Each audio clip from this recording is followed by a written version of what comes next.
3월 10일 수요일 새벽입니다. 오늘은 로마서 묵상 59번째 시간으로 로마서 6장 3절의 말씀을 가지고 그리스도 예수와 합하여 세례를 받은 우리라는 제목으로 하나님의 말씀을 함께 상고합니다. 로마서 6장 3절 말씀입니다. 무릇 그리스도 예수와 합하여 세례를 받은 우리는 그의 죽으심과 합하여 세례를 받은 줄 알지 못하느냐. 사도 바울은 로마서 6장 2절에서 엄청난 진술을 했습니다. 우리가 죄에 대하여 죽었다는 것이죠. 이것은 쉽게 이해할 수 있는 진리가 아닙니다. 그래서 사도 바울은 3절부터 11절까지 로마서 6장에서 우리가 죄에 대하여 죽었다는 것이 어떤 의미가 있는지를 자세하게 설명하기 시작합니다. 아마도 사도 바울은 누군가 이렇게 질문할 것에 대해서 예상했던 것 같습니다. 우리가 죄에 대해서 죽었다고? 하지만 우리는 여전히 죄를 사랑하고 죄를 행하고 있지 않은가? 그런데도 어떻게 우리가 죄에 대하여 죽었다라고 말할 수 있는가? 라는 질문입니다. 이에 대한 질문에 대하여 사도 바울은 답하기를 우리는 예수님과 연합되었기 때문에 죄에 대하여 죽은 자다라는 것이었습니다. 사도 바울은 우리가 그리스도 예수와 합하여 세례를 받았다라고 이야기합니다. 우리가 세례를 받았는데 그리스도 예수와 합하여 세례를 받았다는 것이죠. 여기에 사용된 세례라는 말은 일반적으로 사용하는 세례의 의미가 아닙니다.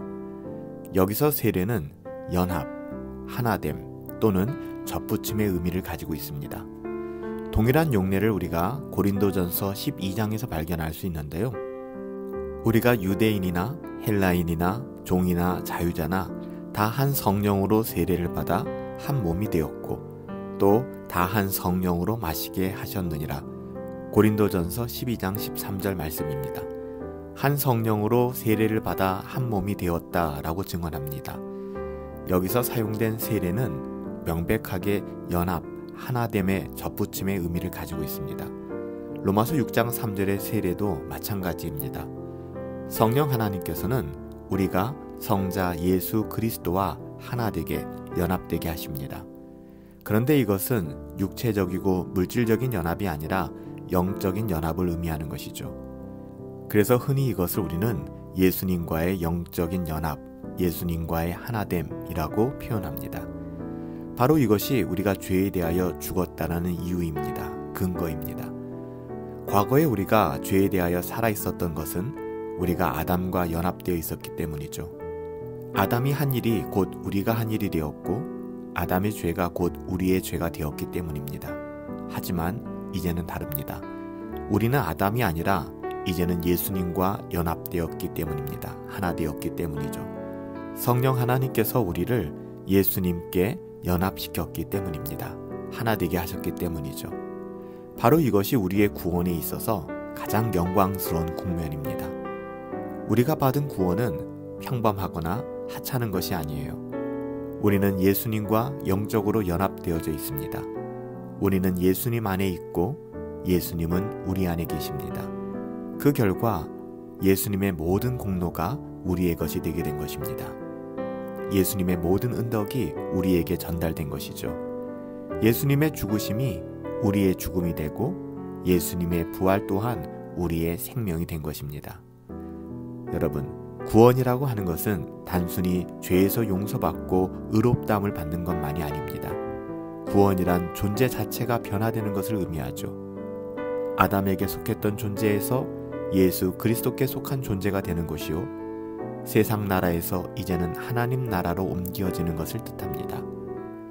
사탄의 수하에서 살아가던 사람들이 이제는 하나님의 자녀가 되어서 존귀한 하나님의 자녀다운 삶을 살아가게 되는 것을 의미합니다.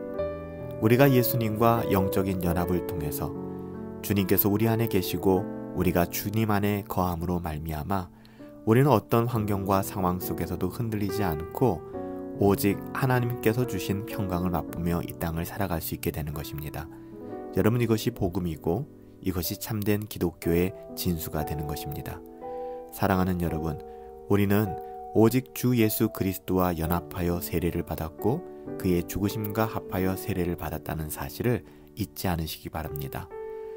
우리는 오직 예수 그리스도 안에서 살아가는 사람들입니다. 아니 예수 그리스도 안에서 살아갈 수밖에 없는 사람들입니다. 이 세상의 그 어떠함에 우리의 마음을 빼앗기는 것이 아니라 주님 안에 거함으로 말미암아 우리 안에 주님 계심을 늘 기억하시고 또 누리심으로 말미암아 늘 거룩하고 경건한 삶, 구별된 삶, 하나님께서 기뻐하시는 하나님의 자녀다운 삶 살아갈 수 있는 저와 여러분들 되시기를 예수님의 이름으로 축복합니다. 하나님, 예수님과 저희를 하나 되게 하시고 연합되게 하여 주심을 감사합니다. 하나님, 우리가 주님 안에 거할 수 있는 은혜를 허락하여 주신 감사합니다. 예수님과 저희가 영적으로 한 몸이 되게 하여 주시고 이제 우리는 예수 그리스도 안에 속한 자이오니 세상에서 경건하며 거룩하고 구별된 삶을 살아갈 수 있도록 우리에게 은혜를 더하여 주시옵소서. 예수님처럼 이웃을 사랑하게 하시고 예수님께서 주신 그 사랑의 마음을 가지고 우리에게 주어진 인생을 살아갈 수 있도록 하나님 우리에게 은혜를 더하여 주시사 우리의 모든 삶의 자리에서 빛과 소금으로 살아갈 수 있도록 하나님 우리를 도와주시옵소서. 우리 가운데 함께 하시고 우리 가운데 은혜 주실 것을 믿사오며 존귀하신 예수님의 이름으로 기도하옵나이다. 아멘. 오늘부터는 하이델베르크 교리문답을 강의하게 됩니다. 수요 예배를 통해서 우리가 하이델베르크 교리문답을 나누게 될 텐데요. 하이델베르크 교리문답은 여러분들도 잘 아시는 것처럼 참된 은혜와 하나님의 위로가 함께하는 그런 교리문답입니다. 이 시간을 통해서 힘들고 어렵고 상황은 녹록지 않지만 참된 은혜와 위로가 있을 것을 기대합니다. 어렵고 힘든 환경 속에 있지만 사랑하는 여러분들 더욱 은혜의 자리를 사모하여 은혜의 자리를 지켜주실 수 있게 되기를 예수님의 이름으로 부탁드립니다. 오늘 하루도 승리하시고 수요 예배의 자리에서 함께 만나도록 하겠습니다. 승리합시다.